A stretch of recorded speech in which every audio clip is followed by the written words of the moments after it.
नमस्कार दोस्तों, स्वागत है आप लोगों का आपके अपने यूट्यूब चैनल PMSIQ स्टडी में। दोस्तों, बिहार पुलिस कांस्टेबल 2025 परीक्षा के लिए एक और महत्वपूर्ण वीडियो हम लेकर आ गए हैं। इस वीडियो में भी हम लोग देखेंगे दोस्तों सामान्य ज्ञान, सामान्य विज्ञान तथा हिंदी के कुछ अति महत्वपूर्ण प्रश्नावली वीडियो। दोस्तों, वीडियो शुरू करने से पहले आप लोगों से एक छोटी सी रिक्वेस्ट करूँगा कि इस वीडियो को आप लोग बिल्कुल स्किप न करें, अंत तक जरूर देखें, सभी प्रश्न बहुत महत्वपूर्ण हैं। चलिए दोस्तों, वीडियो को शुरू करते हैं। पहला प्रश्न है, नाथुला दर्रा किस राज्य में स्थित है? सही उत्तर होगा सिक्किम। चलिए अगला प्रश्न, प्रार्थना समाज के संस्थापक कौन थे? इसका दोस्तों सही उत्तर होगा ऑप्शन सी, आत्माराम पांडुरंग। जी हाँ दोस्तों, आप लोग इसे अवश्य याद रखेंगे, बिहार पुलिस में बहुत बार पूछा गया प्रश्न है। प्रार्थना समाज के संस्थापक का नाम क्या था? सही उत्तर होगा आत्माराम पांडुरंग, ऑप्शन सी सही उत्तर। चलिए अगला प्रश्न, कोशिका सेल्स की खोज किसके द्वारा की गई? बतानिए दोस्तों कि कोशिका अर्थात सेल्स की खोज किसके द्वारा की गई? सही उत्तर होगा ऑप्शन ए, रॉबर्ट हुक द्वारा। जी हाँ दोस्तों, रॉबर्ट हुक ने कोशिका की खोज की थी। आप लोग इसे अवश्य याद रखेंगे, बेसिक लेवल के प्रश्न है, बहुत महत्वपूर्ण प्रश्न है। अगला प्रश्न है, योग दर्शन के संस्थापक कौन थे?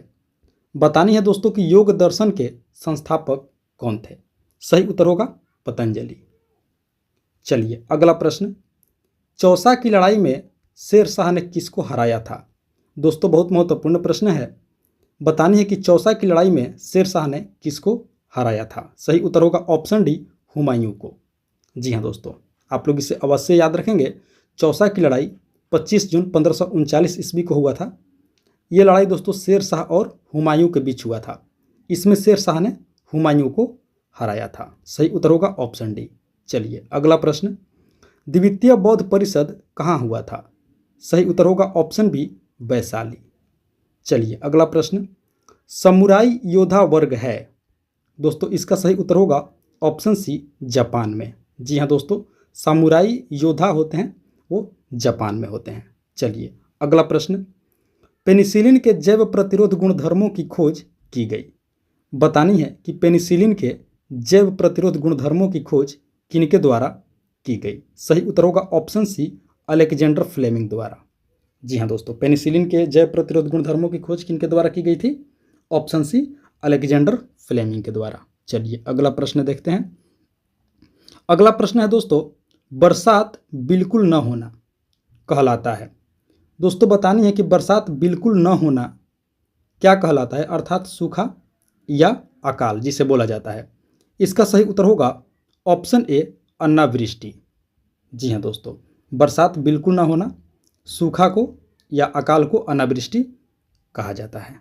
चलिए अगला प्रश्न, राजतरंगिणी पुस्तक के लेखक कौन हैं? सही उत्तर होगा ऑप्शन बी, कल्हड़। जी हाँ दोस्तों, कल्हड़ ने राजतरंगिणी पुस्तक की रचना की थी। चलिए अगला प्रश्न, निम्नलिखित में से किस शहर को गुलाबी शहर के नाम से भी जाना जाता है? पिंक सिटी किसे कहा जाता है? गुलाबी शहर के नाम से किस शहर को जाना जाता है? तो सही उत्तर होगा ऑप्शन बी, जयपुर को। जी हाँ दोस्तों, राजस्थान की राजधानी जयपुर को गुलाबी शहर के नाम से जाना जाता है। चलिए अगला प्रश्न, उत्तरी बिहार का प्राचीन नाम क्या था? बहुत महत्वपूर्ण प्रश्न है दोस्तों, बतानी है कि उत्तरी बिहार का प्राचीन नाम क्या था? सही उत्तर होगा ऑप्शन ए, वज्जी। चलिए अगला प्रश्न, स्वेज नहर भूमध्य सागर को जोड़ती है? बतानी है दोस्तों कि स्वेज नहर भूमध्य सागर को किस सागर से जोड़ती है? सही उत्तर होगा ऑप्शन डी, लाल सागर से। जी हाँ दोस्तों, जो स्वेज नहर है वो भूमध्य सागर को लाल सागर से जोड़ती है। चलिए अगला प्रश्न, अगला प्रश्न है, मान्यता अनुसार महाभारत की लड़ाई कुरुक्षेत्र में कितने दिनों तक लड़ी गई थी? दोस्तों इसका सही उत्तर होगा ऑप्शन सी, 18 दिन। जी हाँ दोस्तों, आप लोगों को याद रखनी है कि मान्यता के अनुसार महाभारत की लड़ाई जो कुरुक्षेत्र में लड़ी गई थी कुल 18 दिनों तक लड़ी गई थी। ऑप्शन सी सही उत्तर होगा। चलिए अगला प्रश्न, चार मीनार भारत के किस शहर या राज्य में स्थित है? सही उत्तर होगा ऑप्शन डी, हैदराबाद में। जी हाँ दोस्तों, चार मीनार भारत के हैदराबाद में स्थित है। चलिए अगला प्रश्न, अगला प्रश्न है, ह्वेनसांग ने किसके शासनकाल में भारत की यात्रा की थी? सही उत्तर होगा ऑप्शन बी, हर्षवर्धन के शासनकाल में। चलिए दोस्तों, अगला प्रश्न देखते हैं। अगला प्रश्न है, किस विटामिन की कमी के कारण बच्चों में रिकेट्स नामक बीमारी होता है?